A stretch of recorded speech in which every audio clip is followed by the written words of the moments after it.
பிரபா இன்னைக்கு என்ன ரெசிபி பண்ணலாம்? இன்னைக்கியா என்ன பண்ணலாம்? தேங்காய் என்கிட்ட நிறைய இருக்கு. தேங்காய் வச்சு எதாவது பண்ணலாமா? சரி ஓகே. என்ன பண்ணலாம்? ரைஸா என்ன பண்ணலாம்? ரைஸ் தேங்காய் பால் சாதம் செய்யலாமா? சரி ஓகே. அப்போ தேங்காய் பால் சாதம் செஞ்சுட்டு ஏதாவது காரமாக ஒரு சைட் டிஷ் பண்ணிக்கலாமா? சரி ஓகே. அப்போ தேங்காய் பால் சாதத்துக்கு தேவையான பொருள்லாம் எல்லோரும் போய் எடுத்துகிட்டு வந்துடுங்க. பவானி போய் எடுத்துட்டு வரேன். நான் தேங்காய் எடுத்துகிட்டு வந்துடுறேன். சேனலில் வந்து கிவ்அவே அனௌன்ஸ் பண்ணியிருந்தோம்ல, அது பார்த்திங்கன்னா நாங்கள் வந்து எத்தனை கமெண்ட்ஸ் நேமோட வருதோ இனிஷியலோட அது பார்த்திங்கன்னா நாளைக்கு நாங்கள் வந்து லைவாக வந்து உங்களுக்கு வந்து நேம் எழுதி போட்டு இது பண்ண போகிறோம். ஸோ வந்து இன்னும் நீங்கள் வந்து உங்களுக்கு பேர் இனிஷியலோட அனுப்புறதா இருந்தால் எங்கள் கமெண்ட் செக்ஷன் அனுப்புங்க. ஸோ நாளைக்கு ஒரு 11 o'clock போல் நாங்கள் வந்து நேம் எழுதி போட்டு யார் ஒரு 5 members வருதுன்னா கண்டிப்பாக ஒரு 5 membersக்கு நாங்கள் ஒரு கிஃப்ட் அனுப்புவோம். ஸோ கண்டிப்பாக எல்லோரும் கிவ்அவேல பார்ட்டிசிபேட் பண்ணுவோம். ஹாய் ஃப்ரெண்ட்ஸ், வெல்கம் டு எங்க ஸ்வீட் சமையல். இன்றைக்கி என்ன செய்ய போகிறோம்? இன்னைக்கு தேங்காய் பால் சாதம் பண்ண போகிறோம். வாங்க பார்க்கலாம்.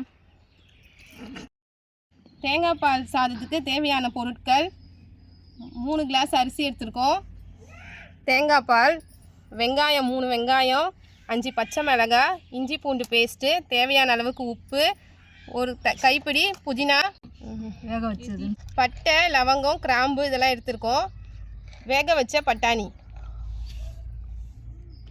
தேங்காய் பால். தேங்காய் பால் வந்து பார்த்திங்கன்னா 2 தேங்காய் எடுத்து உடச்சி நாங்கள் பால் எடுத்து வச்சுருக்கோம். சொல்லுங்க. அடியில் மண் இருக்கா? இப்போ நெய் கூடவே கொஞ்சம் எண்ணெயை சேர்த்துக்கணும். தேங்காய் எண்ணெய் ஊற்றிருக்கோம், அப்போ தான் ஃப்ளேவர் நல்லாயிருக்கும். இப்போ எண்ணெய் சூடாயிடுச்சு. சாப்பிட்றோம், போடுவோம். இது சொல்லுவா. எண்ணெய் சூடாயிடுச்சு. சோம்பு சேர்த்துக்கணும். ஓகேவா? அன்னாச்சி பூ 2, பட்டை 2, ஏலக்காய் 3, கிராம்பு 6 சேர்த்துக்கணும். தேவையான அளவுக்கு பச்சை மிளகாய் போட்டுக்கலாம், காரத்துக்கு ஏற்ற மாதிரி. இப்போ வெங்காயம் நல்லா வதங்கிடுச்சு. இஞ்சி பூண்டு பேஸ்ட்டு போட்டுக்கலாம். 2 ஸ்பூன் போட்டுக்கலாம். ரூபா, நேற்று ஏதோ ஈவினிங் பேசிகிட்டு இருக்கும்போது எதுவும் சொன்னீங்களே, என்னது? ஆமாம், நேற்று இன்ஸ்டாகிராமில் ஒருத்தவங்க கேட்டாங்க, நேம் சொல்லலை. எங்கள் ஸ்ட்ரீட்லலாம் நாங்கள் பக்கத்தில் உள்ள யாருமே பேசிக்க கூட மாட்டோம், பட் நீங்கள்லாம் ஸ்ட்ரீட்டில் உள்ளவங்களே இவ்வளோ சூப்பராக சேர்ந்து செய்கிறீங்களே, உண்மையாலே ரொம்ப சந்தோஷமாக இருக்குக்கா அப்படின்னு சொல்லிட்டு ஒருத்தவங்க மெசேஜ் பண்ணியிருந்தாங்க. நேம் நான் எதுவும் சொல்லலை, அதுதான் எனக்கு. ஆனால் உண்மையாலுமே சந்தோஷமாக இருந்துச்சு ரொம்ப. ஆனால் அவங்க ஸ்ட்ரீட்லலாம் பக்கத்தில் யாருமே பேசிக்கவே மாட்டாங்களாம், யார் இருக்கான்னு கூட தெரியாதான் அவங்க. பட் வந்து சென்னை உள்ளே இருக்காங்க போல், அதனால் சொன்னாங்க. இதை பற்றி உங்கள் கருத்து என்ன, நீங்கள் சொல்ல வரீங்க? எதனால் நம்ம எல்லாம் நல்லா இதுவாக இருக்கோம் பிரியா? நம்ம எல்லார் வாயும் ஒரே வாயாக இருக்கும். இப்போ நம்ம பார்த்திங்கன்னா மோஸ்ட்லி வந்து அந்த கிச்சனு ரூமு இது உள்ளே தான், வீட்டு உள்ளே தான் நம்ம உலகமாக இருக்குது. அதனாலே நிறைய ஒரு மாதிரி டென்ஷன் ஆகுது. அதனால டெய்லியும் ஒரு 1/2 hour, காலையில் 1/2 hour, ஈவினிங் 1/2 hour உட்காந்து கொஞ்ச நேரம் பேசினாதான் நம்மளுக்குள்ளே இருக்கிற ஸ்ட்ரெஸ் எல்லாம் போகும். மற்றபடியில் உட்காந்து ஈவினிங் ஒரு 1/2 hour உட்காந்து பேசினா. ஆக்சுவலாக நாங்கள் பார்த்தீங்கன்னா ஈவினிங் ஒரு 1/2 hour, மார்னிங் ஒரு 1/2 hour பார்த்தீங்கன்னா கொஞ்சம் நேரம் எல்லாருமே வெளியே உட்காந்து டைம் ஸ்பெண்ட் பண்ணுவோம். அது கொடுப்பாங்க, டீயை குடிப்போம். அதுக்கப்புறம் வந்து அதில் எல்லாமே ஷேர் பண்ணுவோம். அதுவே எங்களுக்குள்ள நல்ல பாண்டிங் க்ரியேட் ஆயிடுச்சு. நானே வந்த புதுசுலாம் ரொம்ப டென்ஷனாக இருந்தது, யாருமே பேசலை. அதுக்கப்புறம் பார்த்தீங்கன்னா நல்லா சேர்ந்துட்டோம்.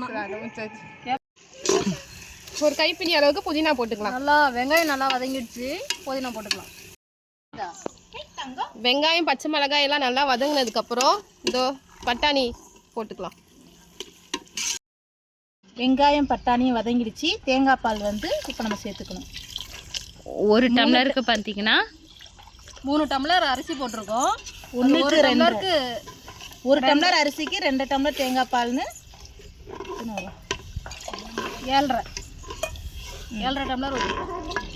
இது நீங்கள் வந்து கொஞ்சம் தண்ணியும் மிக்ஸ் பண்ணி ஊற்றிக்கலாம். நாங்கள் பார்த்தீங்கன்னா ஃபுல்லாகவே தேங்காய் பால் தான் ஊற்றிருக்கோம், அப்போ டேஸ்ட்டு நல்லாயிருக்கும். இப்போ வந்து தேங்காய் பால் சேர்த்தோன்னே உப்பு கூட சேர்த்துக்கணும். ஒரு கொதி வந்துருச்சு, கழுவி வச்ச அரிசியை போட்டுக்கலாம்.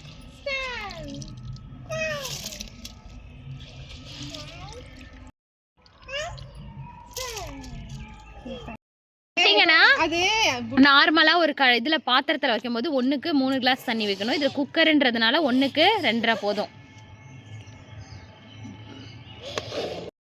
இப்போ மூடி வச்சுக்கலாம். உப்பு காரம் இப்போ உப்பு காரம் பார்த்துட்டு மூடி மூடி போட்டு மூடி வச்சுக்கலாம். ஐயோ அப்பயே நடுக்க. இப்போ வந்து மூடி போட்டு மூடி வச்சுக்கலாம்.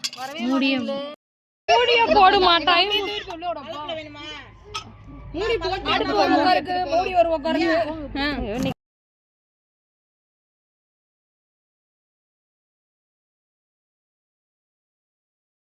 பாருங்க எவ்வளோ சூப்பரா தயாராயிடுச்சுன்னு. தேங்காய் பால், எரிய விடலாம்ல, எனக்கு தெரியாதுல்ல. ஏமா கம்முனி. தேங்காய் பால் ரசம், தேங்காய் பால் சாதம் சூப்பரா ரெடி ஆயிடுச்சு. கண்டிப்பா இதை நீங்களும் ட்ரை பண்ணி பாருங்க. இப்போ நாங்கள் எப்படி இருக்குன்னு டேஸ்ட் பண்ணி பார்க்க போறோம். வாயில போட்டு பாருங்க பவானி. செம்ம டேஸ்டா இருக்கு. இந்தாங்க. எப்படி இருக்கு பிரபா? நல்லா டேஸ்டா இருக்கு. என்ன பிரபா மூஞ்சி மாறுது? இல்ல புகை வருது அதனால ஓ அதனாலயா? Okay okay. நல்லா சூப்பரா இருக்கு. சோயா